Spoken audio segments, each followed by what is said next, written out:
Hello everyone, welcome back to Vedic Enigma. So I hope that all of you are doing great. So in today's video, we will be talking about seventh lord in different signs in the D9 chart. So we will be talking about the Navamsa chart. And what does it mean that if your seventh lord is in the sign of Aries or if it is in the sign of Virgo? So, how is it going to differ according to different signs? But before I start with the video, I would really appreciate if you like, comment, and subscribe to Vedic Enigma. So, it will really mean a lot to me. So, let's start with the video now. So, as we know that the Navamsa chart is an extremely important chart when it comes to marriage, when it comes to decoding the spouse after married life and your inner core personality, your true nature, and how eventually you are going to become as an individual can be very strongly seen through the Navamsa chart. And the D1 chart, like the seventh house of the D1 chart, that is giving you more, the kind of, I would say, the kind of person that you want in your life, or who are the people that you naturally get more attracted towards, or what is the kind of energy that you're attracting in your life in terms of other people. But if you really want to study the in depth nature of your spouse and how they are going to behave and become after marriage, then you have to look at the seventh lord of the Navamsa chart. You even have to look at the seventh lord of the main chart and its position in the Navamsa chart. So that is also extremely important to look at. And if you are a man, you have to see Venus. So these are some of the things which you have to take into account when you are assessing about the person's spouse and their personality. So, as we know that there are 12 zodiac signs, and your seventh lord can be placed in any of these signs. Like it can be in Taurus, it can be in Virgo. So that sign is basically telling you the characteristics, the true nature, qualities of your spouse, and how they are actually going to behave in the marriage. Like you can see that there are some people, in fact all of us, we are different personalities with different people. So, like with our friends, we will behave differently. With our parents, we will behave differently. And with our spouse, our nature and our behavior is a bit different. So, that is happening because in each person's chart, we are being represented by a different planet. Similarly, if suppose you look at your mother, in your chart, she will be represented by moon, but in your father's chart, she will be represented by Venus. So it really depends on the quality of your moon and on the quality of his Venus that how she will actually behave with both of you. As we know that when we are talking about the seventh house of the Navamsa chart, so there are also some other significations of the seventh house.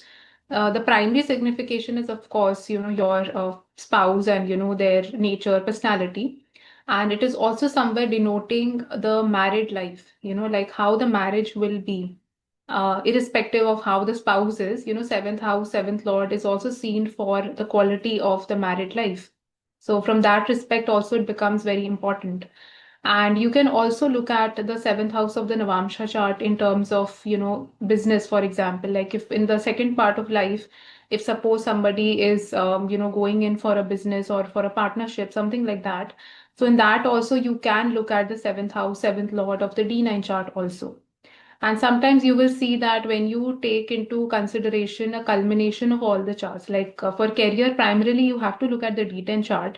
But if suppose you find that there is a certain combination which is getting repeated in the main chart also, in the Navamsa, in the Dasamsa also, then that kind of a combination gets more stronger in the chart overall and it gets more reinforced. So that is also a different way of looking at it, like it is, getting repeated in all the charts. Similarly, you can also see some other significations of the seventh house. Like if you look at it from different houses, like if you see from the fourth house, from it is the Bhavad Bhavam of the fourth house also. So it is also representing, in some ways you can say the home of your mother, so things like that also you can look at from the seventh house. But these are all, I would say, secondary significations, you can say, with respect to the Navamsha. But the primary one will always be regarding the spouse, regarding a marriage, and if suppose you have to look at career and all those things, we have different divisional charts for that, like the D10 chart. So you can see that in detail, to do any kind of analysis for that. So let's talk about the first sign now.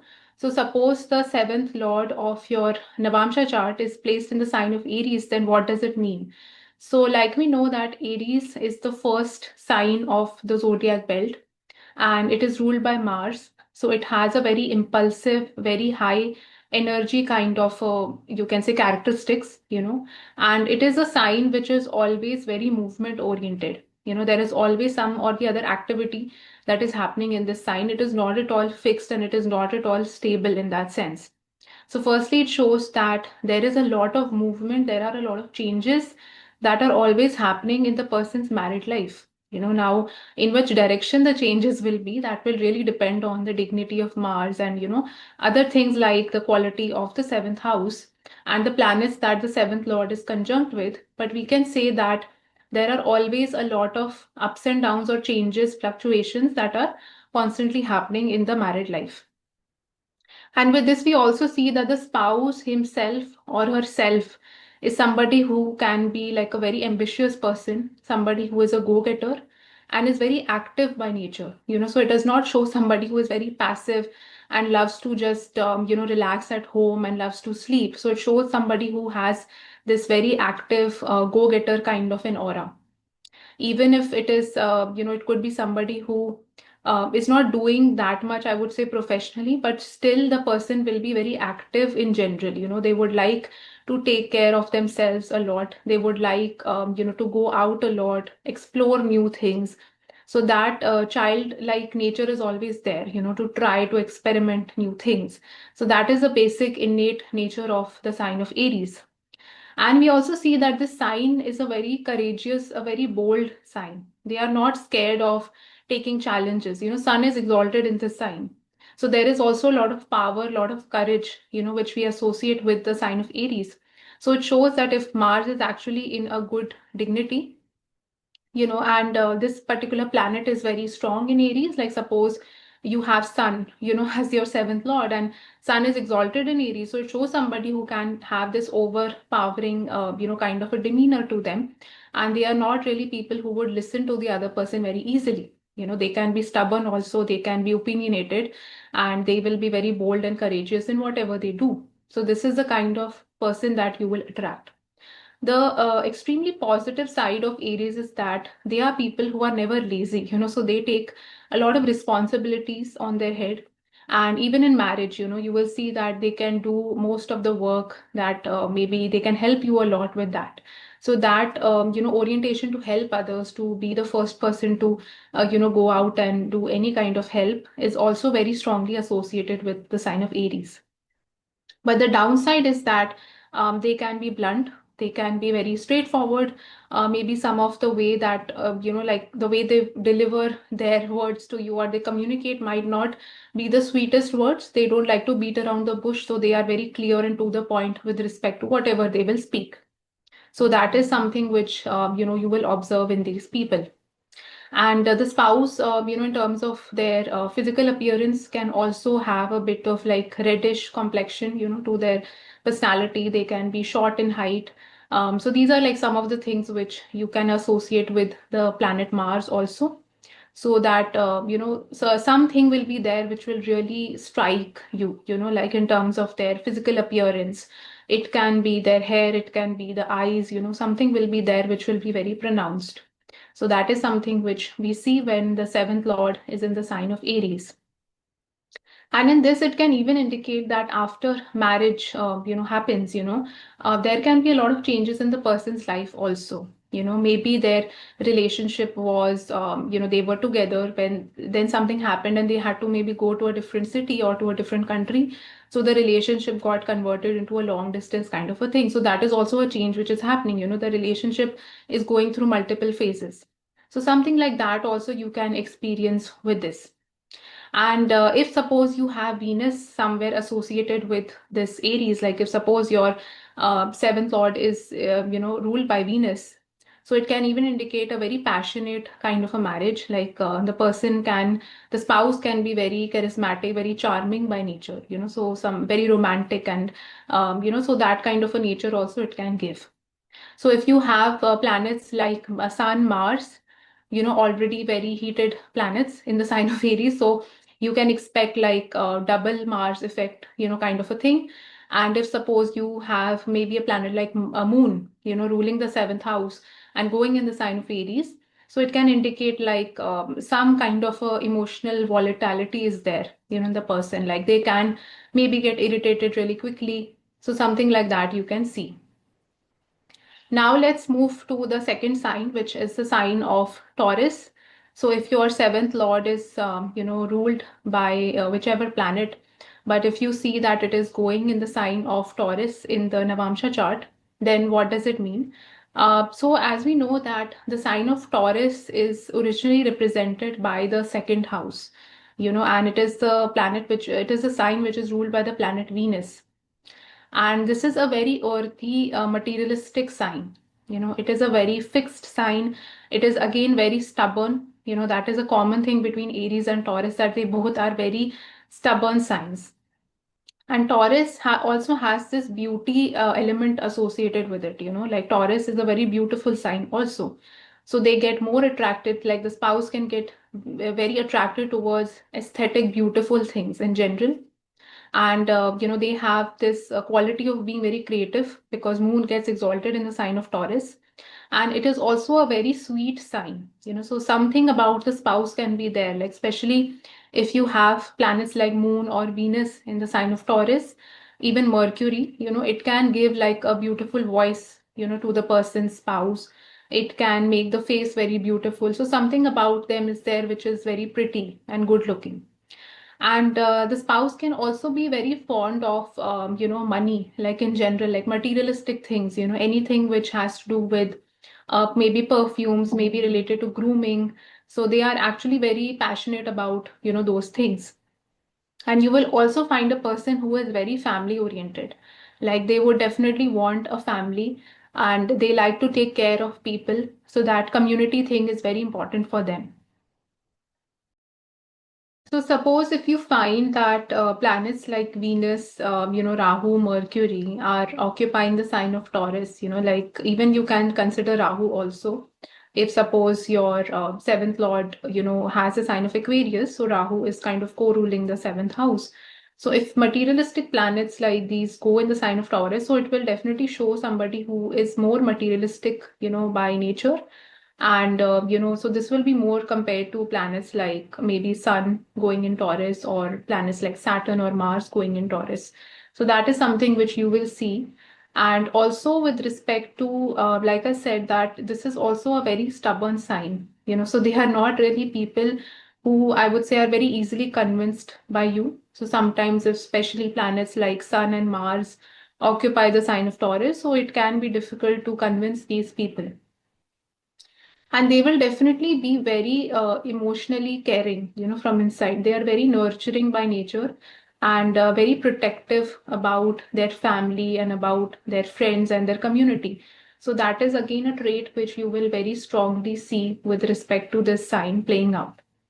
And especially if you have planets like Mercury coming there, so you can also see that they can be very financially, like they want financial security in their life very strongly, the spouse, and not just with Mercury, you can find it with literally any planet, even moon can give that feeling, like they are people who are very practical and they want a financial stability very strongly in their life. And as you will see that the marriage will go, this quality will, definitely increase in the person. Like they will think a lot and more about money day by day. So family, wealth, community, these are like some of the things which Taurus really symbolizes. And Taurus is also the sign of, your value and worth. It also represents things that you value, and your values also. So if suppose you have this sign afflicted, like if you have more than, like two, three planets afflicting this particular sign, and it is your seventh lord, so it can like a question mark can come on the spouse's values also. Like, and if suppose the sign is very well placed and benefic planets are occupying this sign, so it shows that the spouse is somebody who will be very grounded, and they are very honest, they are very loyal, and they really have good values, in general. So that is something which you will see that values are also seen from this particular sign. And it is also about knowing your true value, knowing your true worth, and it is a very hardworking sign also. So in some cases, like especially planets like Saturn occupying Taurus, it can indicate the spouse, herself or himself, will be very hardworking. The marriage can also require a lot of hard work. In that sense also you can see it. So these are some of the things which you will observe, and especially if you have more materialistic planets in this sign. So it also shows that marriage also brings in more of materialism in the person's life, and they try, you can say in a way they get all of those things after marriage. So this is an extremely earthy sign, so that is why you will see this thing very prominently in the sign of Taurus. So these are some of the things which you can expect, in the person's nature and their personality.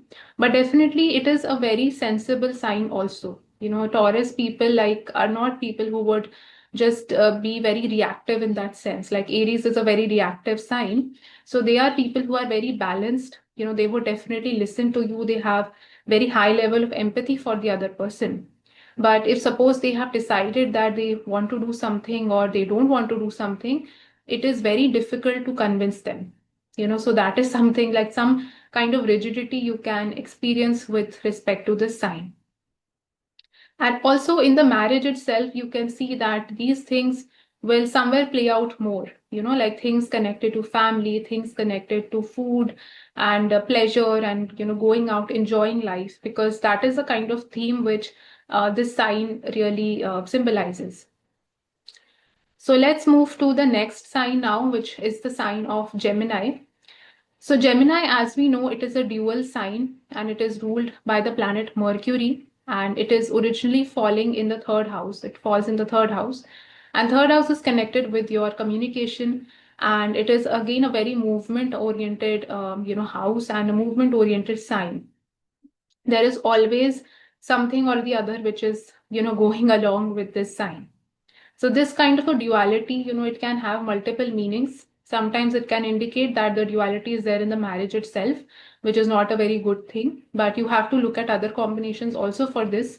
You can't just say that just because the seventh lord of the D9 is in the sign of Gemini, so you will have dual marriages. But yes, if you look at people like who have had dual marriages, who have had even extramarital affairs and all those things, so the sign of Gemini does play out, in ways. But just by seeing one combination does not really tell you anything like that.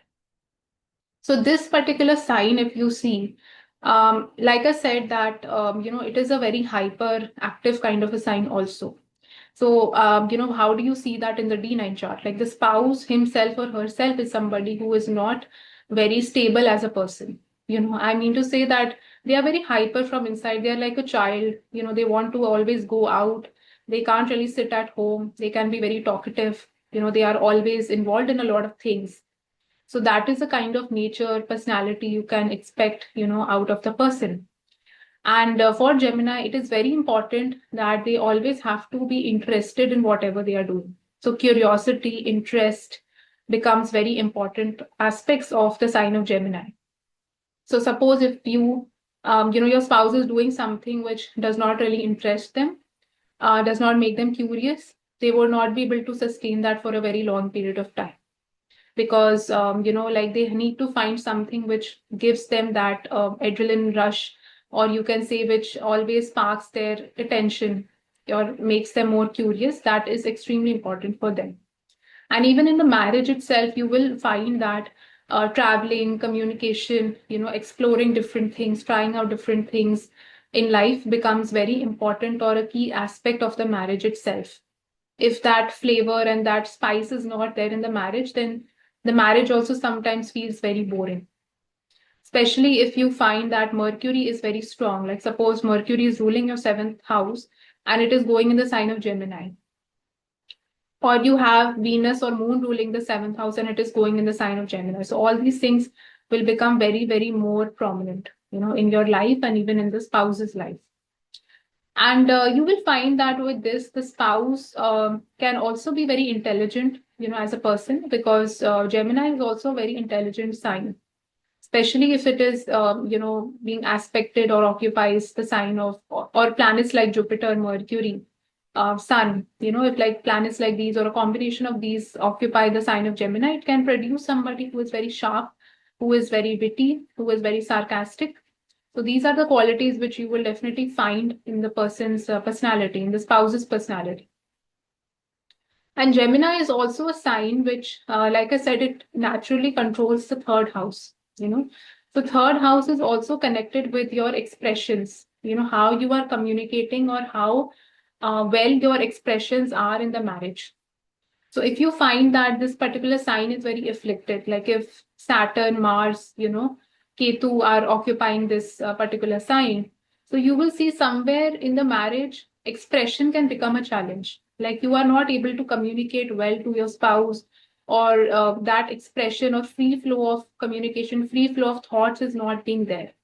So maybe that is something that they have to work on. Like how do they break that barrier? How do you break the ice and become more expressive with the spouse? With creative planets like with Mercury, Moon, Venus, you will find that creative expression can become much more easier. And, they will be more interested to trying out different things and just doing everything together.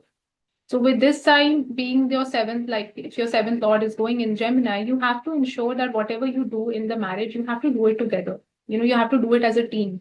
So that teamwork becomes very important because you have to understand that this is a dual sign. So it's the twins. So you always need to have the other person, with you.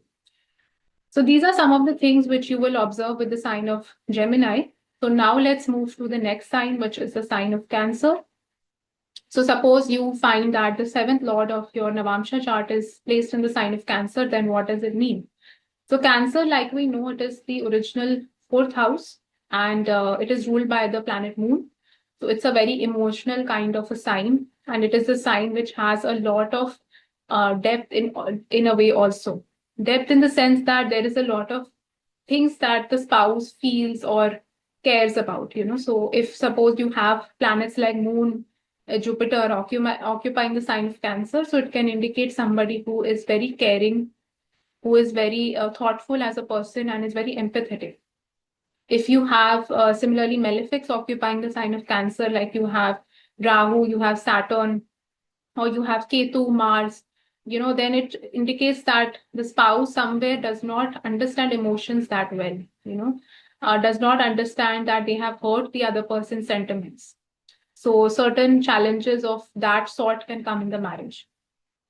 So you need to have more benefic planets, occupying the sign of Cancer. So it indicates a true kind of emotion and it indicates a lot of purity in the marriage itself. And Cancer is also, like in its truest form, it's a very pure sign. It's a very auspicious sign. And it is also a sattvic sign. Jupiter gets exalted here. Moon is ruling the sign of Cancer. So that is why benefic aspects, benefic influence is very important on this sign. And it is also like water. It is water only. So it will absorb whatever comes in it. If planets like Saturn, Mars, Rahu comes, they are polluting the sign of Cancer. They don't do really well, especially for a marriage. And especially if you find that planets are placed in Ashlesha Nakshatra. That nakshatra itself is a very clever, very shrewd nakshatra. Pushya is still a better version in terms of purity, kindness, in this sign of Cancer.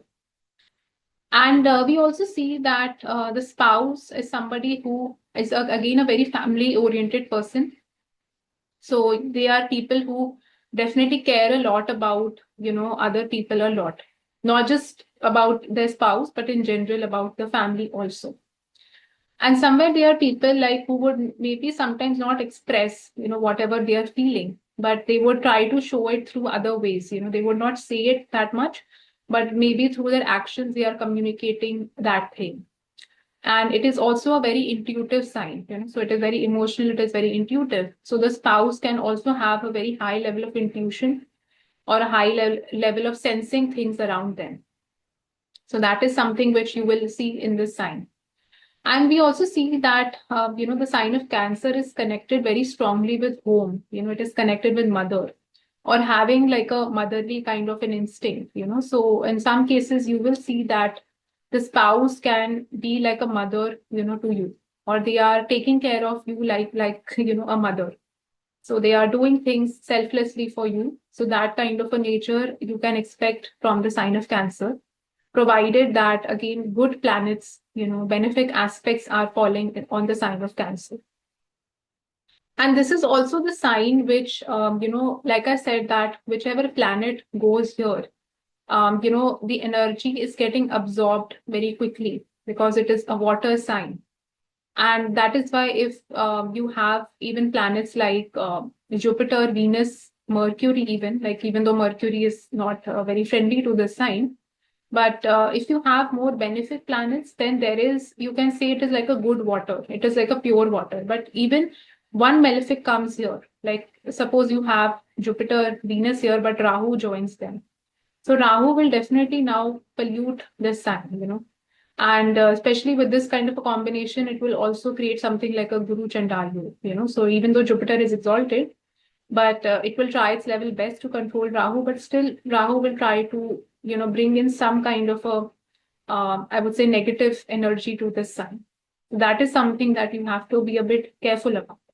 But with this, I would say that you have to work a lot on building emotional intimacy with the spouse. Like if especially you find afflictions on this sign, so there is a need for a deeper level of understanding. And for that you need to have patience. You need to be a good listener to the spouse. So those kind of qualities become more important. You have to understand the other person's side of you. You can't be just talking about yourself all the time, and you have to understand that why they are hurt, why they are feeling this way. So these are some of the things that you have to work on in the marriage itself if your seventh lord is occupying the sign of Cancer. And over here again, like everything can be solved if you understand the spouse's emotions, if you understand their feelings, why they are hurt, why they are reacting in this way. So it is more, to do with the, I would say, water kind of things. It has nothing to do with practical things so much. And the spouse himself or herself will also be somebody who can be a bit introverted, also can be a bit shy, also. They may not reveal their true feelings also very easily to you. So these are some of the things which you have to take care of if your seventh lord occupies the sign of Cancer in the Navamsa chart. Now let's move to the next sign, which is the sign of Leo. So suppose your seventh lord of the D9 chart occupies the sign of Leo, then what does it mean? So Leo, like we know that it is a very royal sign. It is ruled by the planet Sun, and it is a sign of power, authority, prestige, and also of pride. So it can be arrogant also in certain ways, especially if you have planets like Rahu occupying the sign of Leo. If you have planets like Sun, Mars occupying the sign of Leo, it can make the spouse a bit bossy, a bit authoritative, dominating, and a bit flamboyant, I would say, in nature, because Leo is that sign that they feel that they are worth something. They feel like people should listen to them, and they know the best. They are the best in everything. So that is some kind of a thing which, they have in themselves. And they also feel that nobody can replace them. So that kind of a attitude is there. So that being humble, being grounded is just not there. Like if you have to be humble, you have to be grounded, you need to have that Saturnian element, in you. Saturn makes you humble as a planet, and Sun is opposite of Saturn. So that is why, if Leo is very prominent, if Sun is very prominent, it is very hard for them to actually bow down in front of others, very hard for them to ask for help, because they start to feel more embarrassed and they feel like, why should I ask for help from this person? So that is somewhere challenging, because a spouse can have this kind of a nature. And especially if you have fiery planets placed there, like Sun, Mars, Rahu, then this thing will be way more. So that is something which you will see. And you will also see with Leo, I have seen in certain charts also that with age, with time, the spouse also becomes very standard oriented. Like they would definitely have high standards, but with time, their standard would go very, very high. Like they would not like anything just like that. The thing that they like, or the thing they travel in, the kind of shoes they wear, everything needs to have a particular standard or comfort associated with that. So they become a bit, I would say, they're like it's not easy for them to adjust sometimes, to certain things. So that is something which you will see with this. And also with this, because the energy of the person is very high also. So again, like Leo is not a sign which you will find to be a very lazy sign. It is a sign which is again very action oriented in a way, because they have that fieriness in them to achieve a lot, to be a lot. Like if you see the entire fire trine of Aries, Leo, Sagittarius. So it shows that there is that fire to become somebody, to do something in life, to take action. So it really depends on the dignity of sun in the chart, like what is the things that maybe they will take action towards, and what are the things which matter the most to them. But somewhere it shows that they have, like there is some kind of a, I would say, purpose, that is they are working towards that. And this is also the sign, if you see, it is naturally controlling the fifth house. Fifth house is also the house of children. It is a house of creativity. It is a house of knowledge also. So somewhere you will find the spouse can also be very creative. They can love children a lot, and children will become a very important aspect or theme in the marriage also. And even power position can become very important themes in the marriage. Somewhere the power dynamics are coming, into the picture.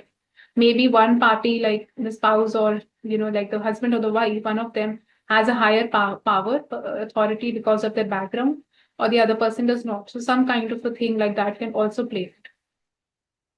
And this is also the sign which is connected with knowledge, which is connected with spirituality. So in rare cases, you will find, like if suppose you have maybe a combination like Sun and Ketu in the sign of Leo, Sun, Ketu, Moon, something like that. Like if more sattvic spiritual planets, so Sun, Ketu, Jupiter, Moon, something like that is present in the sign, it can even make the spouse very spiritual. But that is somewhere a rare instance, because most of the cases we see nowadays, people are more materialistic.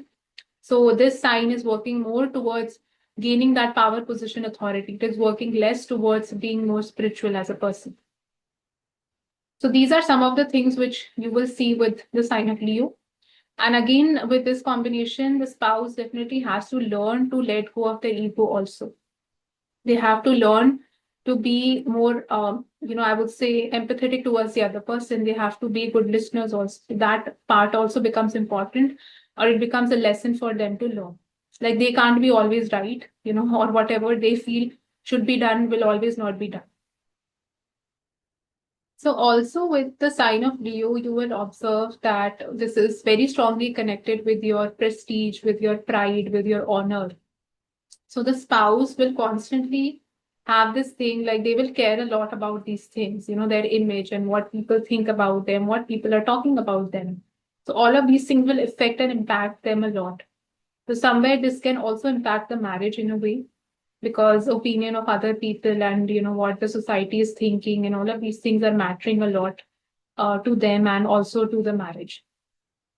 So that is again something that maybe they have to work on. Next, we will talk about the sign of Virgo.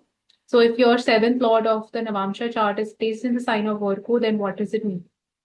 So Virgo, like we know that, and I've also made, an entire video on Virgo. So you can also check that out in detail if you want to know more about, the characteristics and nature of your spouse. But if the seventh lord is in the sign of Virgo, so firstly, it shows that the person, and if Virgo's dignity is good, in the chart, so it shows somebody who can be very loyal, very honest, very grounded as a spouse, somebody who is very giving in the marriage, and somebody who is very helpful, because that is like the core essence of the sign of Virgo. It is to help others, it is to help people in need. That is like a good Virgo.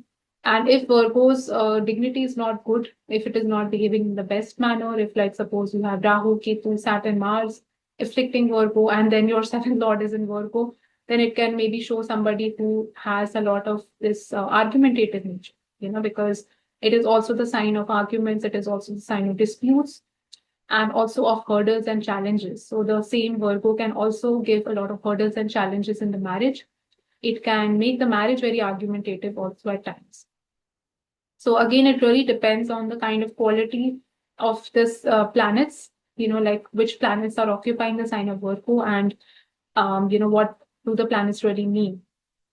And Virgo, as we know, that it is also the sign which is very strongly connected with, animals, with things connected to NGOs, things which are, I would say, medicine, health and fitness, and anything which is connected with cleanliness also. So the spouse can also have these kind of characteristics in them. Like they can be people who can be very health conscious as a person. Like they might, love going to the gym. They love going to, taking walks. They can love animals a lot, or they themselves are involved in some volunteering kind of work. So all of these things also you will observe with the sign of Virgo. And with this, we also see that they can also be critical at times. They can be very good at finding faults in people, because this is also the sign of problem solving. It is also the sign of editing, of, critiquing, people or things. So they can be very good at finding faults in people also. But again, in the marriage itself, like again, if the planets are reflecting this particular sign, it can indicate that they are critiquing or finding faults in you, as a person, or in the marriage itself. So that is where it is not, the very positive side of Virgo. And with this, we also see that just like the sign of Taurus, Virgo is also an extremely hardworking, a very obedient sign. So they are people like who will be a bit reserved also. They can be a bit shy also. It is not the most expressive sign, but they are also people who are very hardworking by nature, be it in their job, be it in the marriage itself, like they love to give in their 110%. So that is also the kind of quality which Virgo really represents and symbolizes. And it is also the sign which, I would say is very intelligent by nature, because this is where Mercury gets exalted. So Mercury represents your intellect. Mercury represents, your, I would say, any kind of degrees you are doing, anything to do with numbers, so they can be people who can do very well with numbers. They can do very well, in running a business also. So depending upon how strong Mercury is, you will also attract a person who is very educated, who is very smart, and they can speak really well. And, they would definitely love to have more intellectual kind of conversations. But at the same time, this is also the sign which is very money minded, because this is a sign, again, it's an earthy sign. It is connected with wealth also in a way. So that is why they are also very money minded. They would not spend just like that on anything. So the spouse can be a bit miserly also. It can be very price conscious also, so these are also some of the things which you will see with the sign of Virgo. And also with the sign of Virgo, you will observe that this is also a sign of perfection, like extreme perfection. So especially like if the sign is very prominent, and even planets, like suppose there is a combination of Moon and Rahu, in the sign of Virgo. So it can make the spouse very obsessed, very about perfection, like they have to be the best in everything. And sometimes that is not possible, because there will be certain things, in which maybe you are not the best, but you have to find your strengths and things which you do your best in. And maybe there are certain things in which you are very average in, and that is okay, so that is something which they have to somewhere learn, that it is not possible to multitask everything. It is not possible to be the best in everything in whatever they are doing. But because it is a very hardworking sign, they continuously aspire to be the best. They continuously keep putting in their level best. So that is the beauty of this particular sign. Now let's move to the next sign, which is the sign of Libra. So if you have the seventh lord of your D9 chart placed in the sign of Libra, then what does it mean? So Libra, like we know, it is the Mool Trikon sign of Venus, and it is the sign of balance. Like it is a sign of scales, like you can see the symbol itself. But again, they are always trying to balance things in life. They are always trying to juggle a lot of things. And somewhere that balance is not there. And this is also the sign of extreme beauty, extreme wealth, because the two signs of Venus, like Taurus and Libra, they both are very strongly associated with wealth, with prosperity, also abundance, in a way. And because this is the Mool Trikon sign of Venus, so we see a lot of wealth also from this sign. So if the seventh lord is placed in Libra, it can indicate that through marriage and through spouse, you can actually get a lot of wealth in your life. And the spouse themselves will also be somewhere very money minded. They will continue to strive for wealth in life. They will continue to strive for perfection and balance in their lives. And this is a sign which is also connected with other people. It is also the sign of networking and going to social events, going to gatherings. So the spouse can also be somebody who can be like an extroverted person. And suppose you find that maybe in the earlier part of life they were not so extroverted, but as time is passing by, they are becoming more extroverted. They want to socialize, they want to meet other people. Because it is also the sign of making connections and meeting people, becoming very public. So they can also be maybe doing some work, or their profession is such that they have to continuously keep themselves public, keep themselves connected to people. And this is also the sign in which we find that Saturn gets exalted. Sun is debilitated in the sign of Libra. So somewhere that thing of being a very humble also comes into the picture with this particular sign. Somewhere their ego can also be tested. Like ego can be tested in the marriage, or there can be certain instances which can remind you that you have to be humble, you have to be grounded, you have to maybe adjust a bit here, you have to accommodate and listen to the other person also. So that can also be like a theme which can be present in the marriage itself. And with this, we also see that the spouse can be very creative, very artistic by nature. By creativity, I just don't mean like drawing, painting kind of creativity, but they can generally be, maybe speaking very creatively. They can write very creatively, but there is some kind of element in them which, people feel more attracted towards them. They can have like a charismatic personality, especially if you have like Venus, Mercury, occupying the sign of Libra. So they can be actually very, very creative, very eloquent, very graceful in their speaking, in their style, and they can be focused a lot on grooming, on making themselves look really good, So all of these things you will find with this particular sign. And this is also the sign which makes them very interested in clothing also. Like, the kind of clothes they are wearing, the kind of perfume they will use, the kind of shoes they are wearing. So because it has that materialistic, element in it. So even if, it is your husband or your wife, they will be very fond of dressing their level best, at a party, at an event, or wherever they go. So Libra is also the sign of mediation, of being like a mediator, or if suppose two people are conflicting, like they are having a conflict with each other. So, there's a middle person who is trying to pacify both the parties. So somebody like that, so the spouse can have this nature of actually pacifying such people, or they themselves can be very diplomatic, So you will not find, if Libra has a good dignity, they will actually be extremely diplomatic. They will never be straightforward, because you have to see that this is also the sign opposite of Aries. Like if Aries is that blunt energy, straightforward, like they will just speak anything, Libra is very thoughtful in that way. So the spouse will also be somebody who will be like that. Next, we move to the sign of Scorpio. So if the seventh lord of your Navamsa chart is placed in the sign of Scorpio, then what does it mean? So Scorpio, like we know that it is the natural eighth house, and it is a very secretive, very karmic sign, co-ruled by Ketu, ruled by Mars. So again, like a combination of Mars and Ketu. And this is also the sign which is very secretive, very hidden in nature. It represents things of the occult, of the darker side of life, and also the sign which has that turbulence in it. It is a very unpredictable sign. So the spouse can have a kind of like an unpredictable nature with this. They can have a secretive nature with this. Marriage itself can have a lot of secrets because the seventh lord is going in the sign of Scorpio. Marriage can have a lot of karmic knots that you have to untie.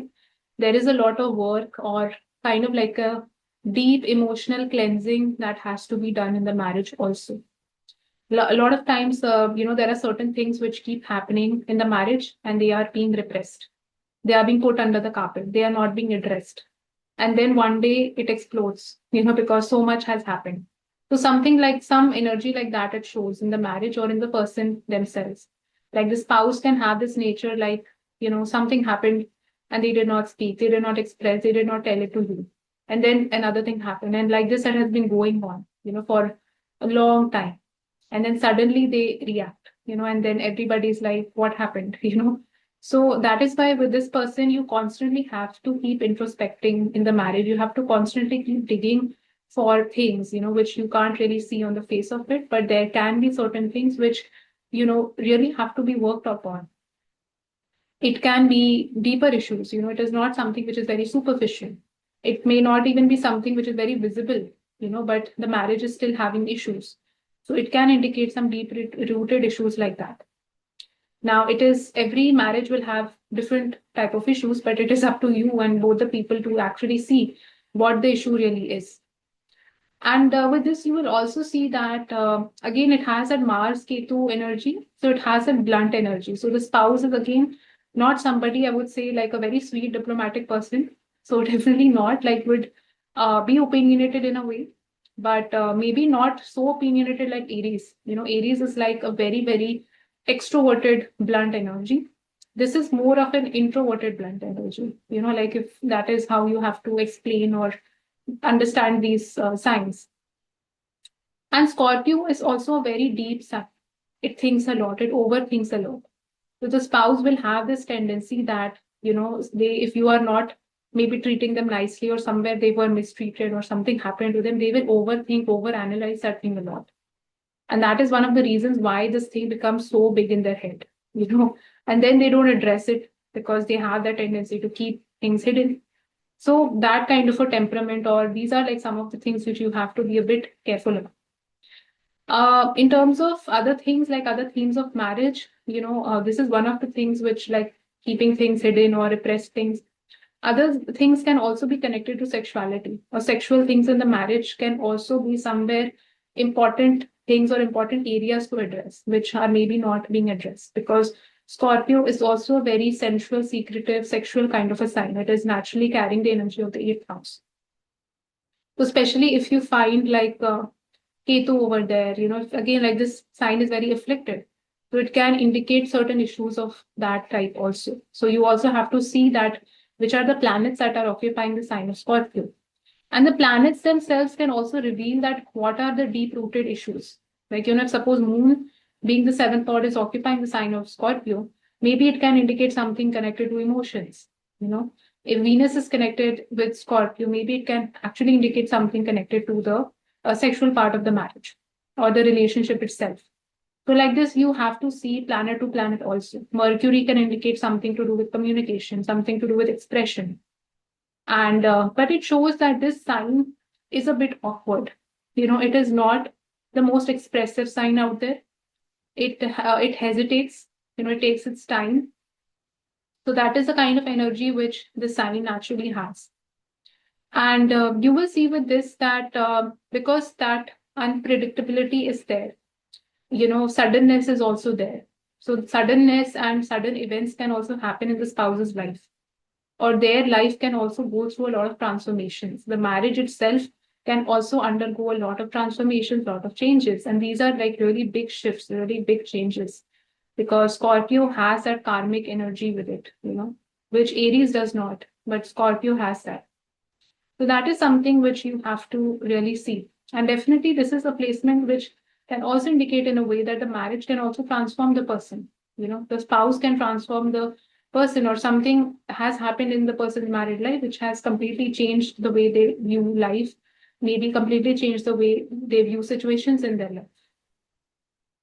But there is a lot of hard work that is also associated with this sign. This is not an easy sign. Like you have to make the marriage really work. You have to put in that hard work and effort. And it is a consistent effort. It is not something that you just do it one day and then it is gone. So that is something, by which you can very well understand this sign. And also if the sign is more prominent in your Navamsa chart with respect to Venus, with respect to seventh house, seventh lord, you have to keep the marriage very private. You can't be going around telling things what things are happening in your marriage to other people, because you have to somewhere understand the secretive side of the sign. You have to keep things quiet, private to yourself, and then only the trust gets built in the marriage.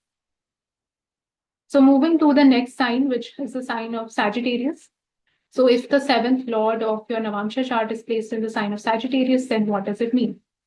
So Sagittarius, like we know that it is the natural ninth house, and it is a sign which is ruled by the planet Jupiter, and it is a very moralistic kind of a sign. It is a sign connected to principles, to ethics, to religion, God, philosophy, and a very knowledgeable sign.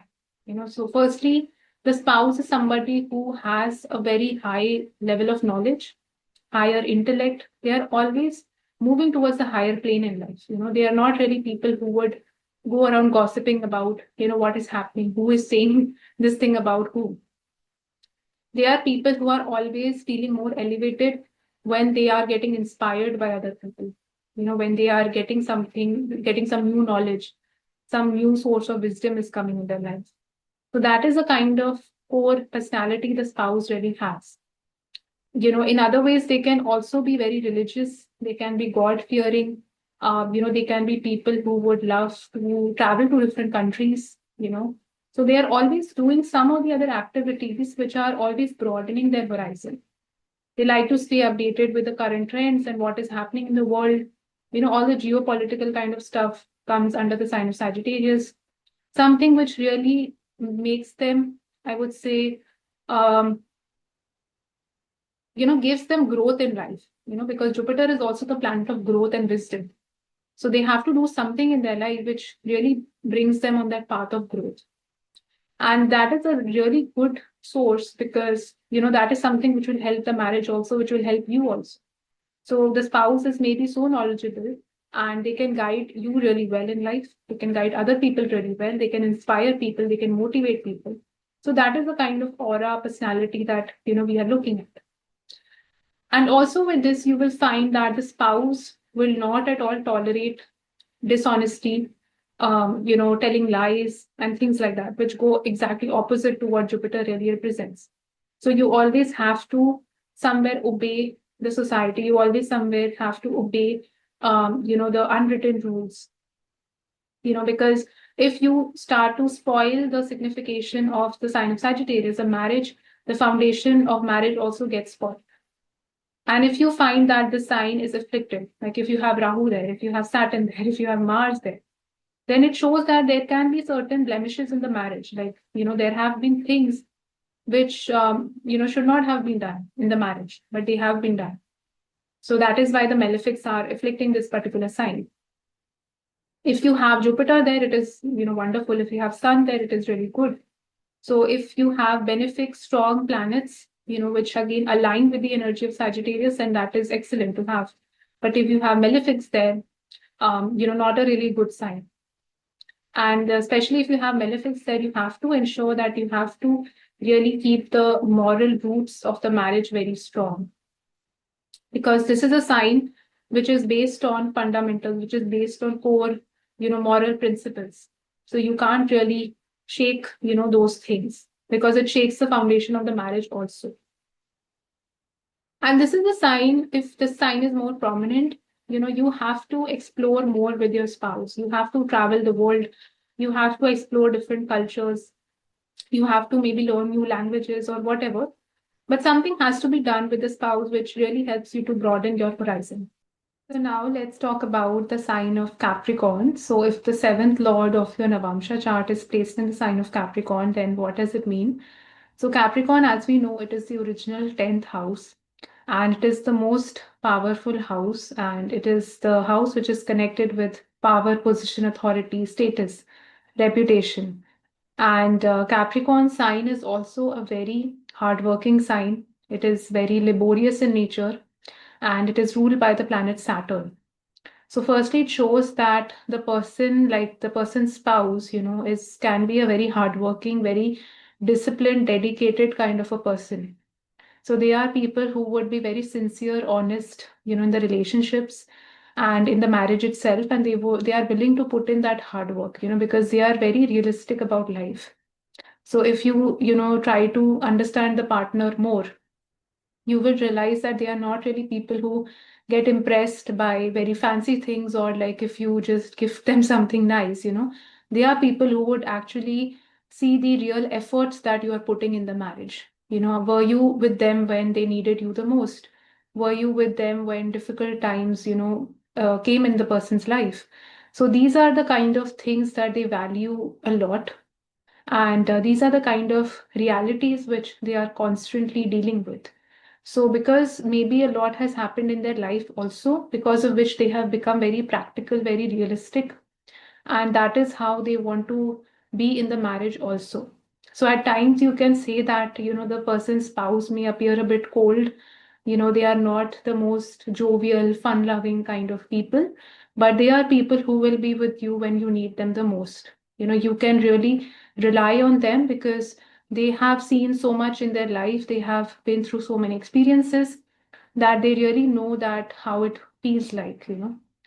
And we also see that this is a sign which is very routine oriented, like they love routine oriented kind of jobs. So they don't get bored very easily with repetitive kind of things. So they can even have a tendency to maybe like things which are old fashioned, which are very traditional in nature, which are not very modern.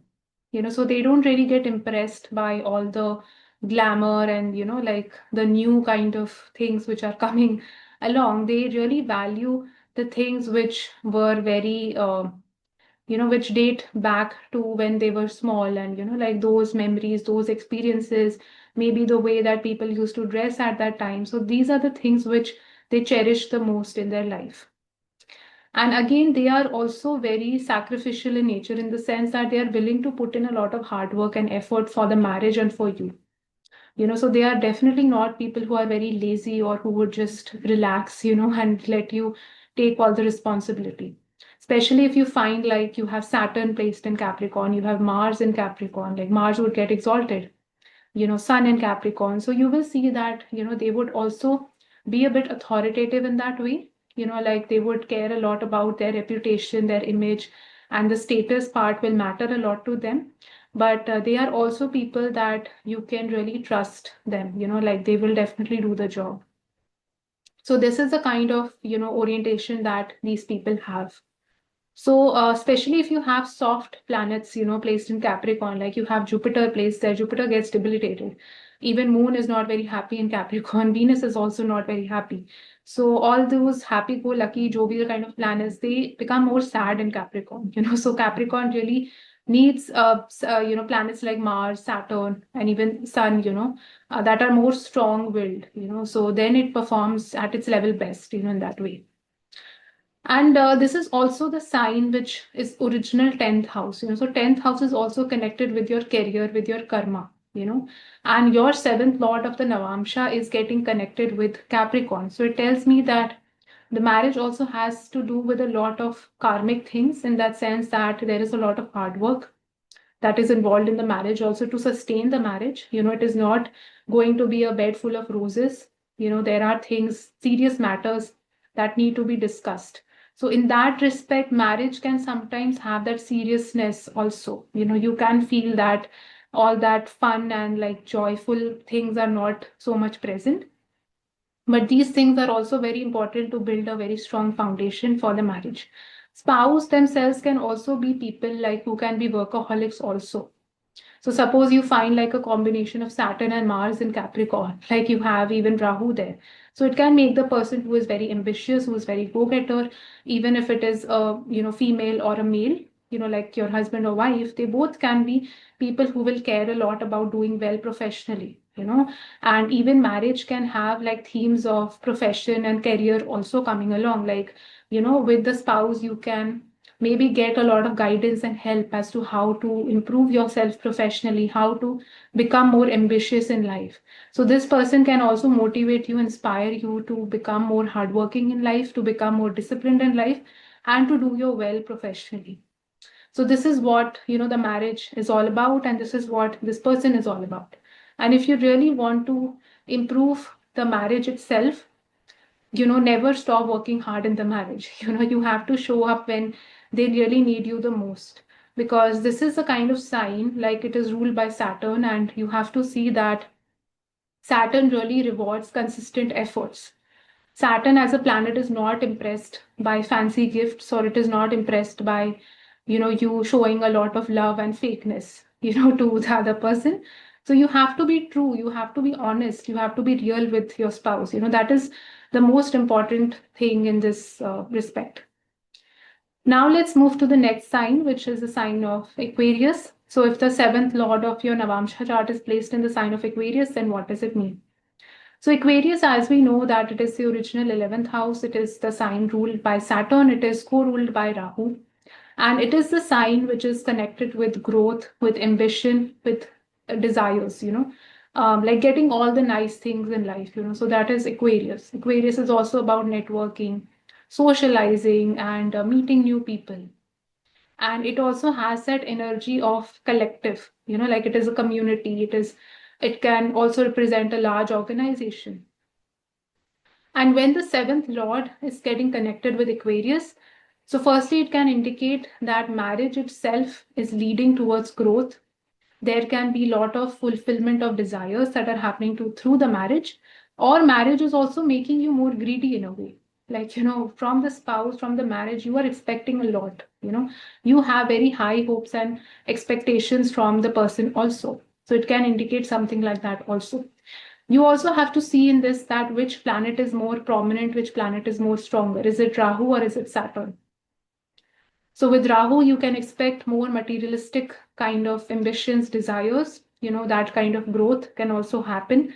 And with Saturn, it is again like Saturn's nature is quite different from Rahu. So Saturn represents things which are more consistent, in that way. So growth that is more consistent in nature.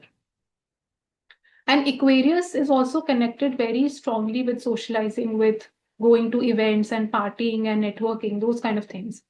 So the spouse themselves can also have this nature, like they can be very ambitious, they can be very extroverted, they love to go out and they can have a lot of friends. Especially if you find again materialistic planets associated with Aquarius, like you have Venus, Mercury, Rahu, Moon, some combination like this, or even like two planets, like you can expect, and the spouse will be very social and they will be very extroverted. They can be life of the party, something like that can also be possible. They can also be very materialistic in general. If you have planets, let's say like Sun, Mars, Saturn, then you can say, okay, not like so much, because these planets would somewhere reduce that aspect, of Aquarius. And Aquarius is also the sign which is very karmic in nature, because Rahu is co-ruling the sign of Aquarius. And that is why marriage also has that karmic element very strongly attached to it. Just like Scorpio is also a very karmic sign, Aquarius is also a karmic sign. And Aquarius is also a very secretive sign.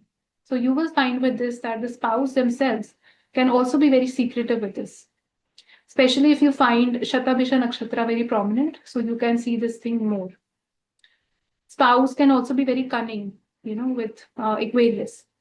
And they can also be greedy and hungry for more, like especially with Rahu being more prominent. So their desires are not stopping at all. And with this, you will see that with marriage, you yourself can also become more social. So marriage in a way, or the spouse is also kind of forcing you to become more social.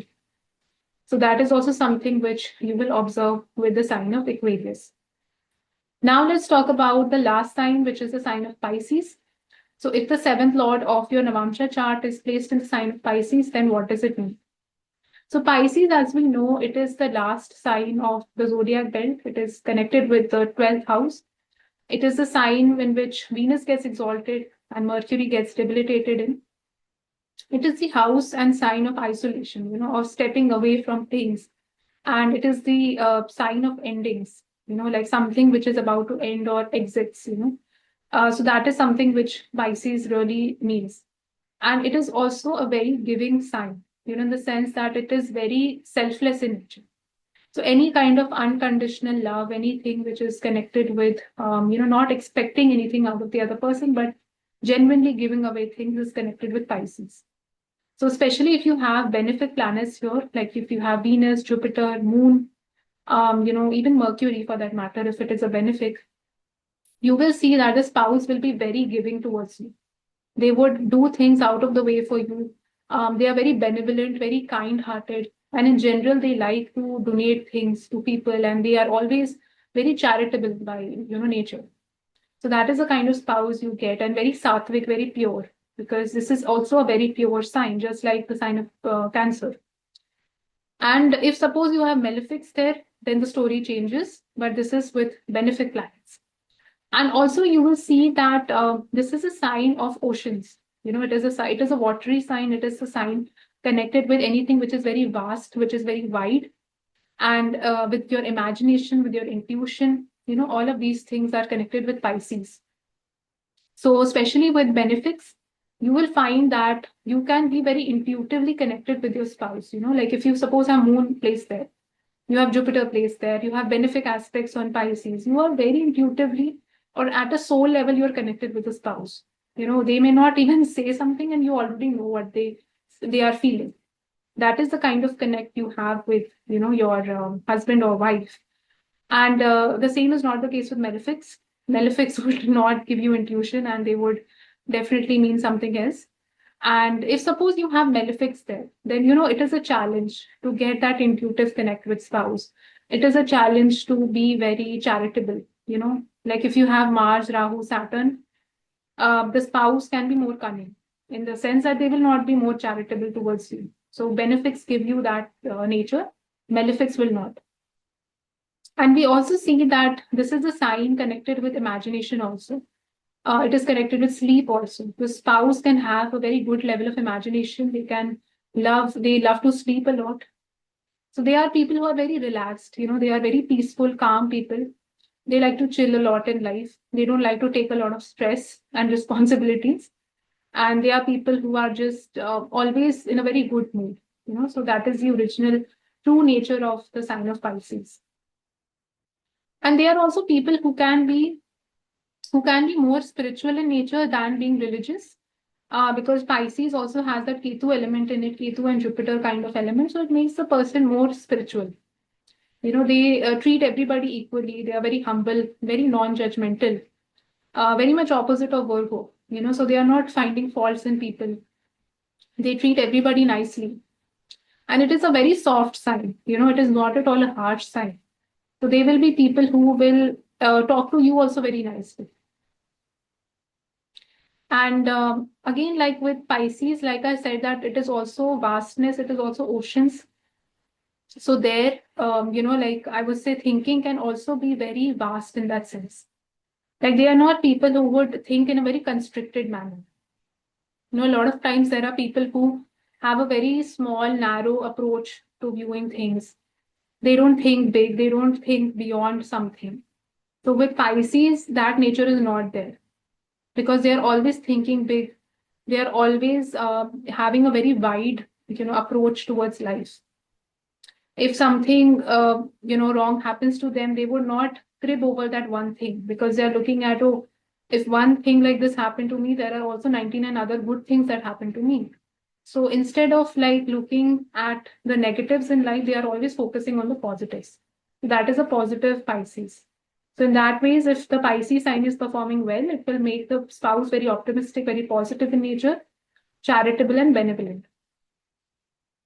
So these are some of the things which you can expect with the sign of Pisces.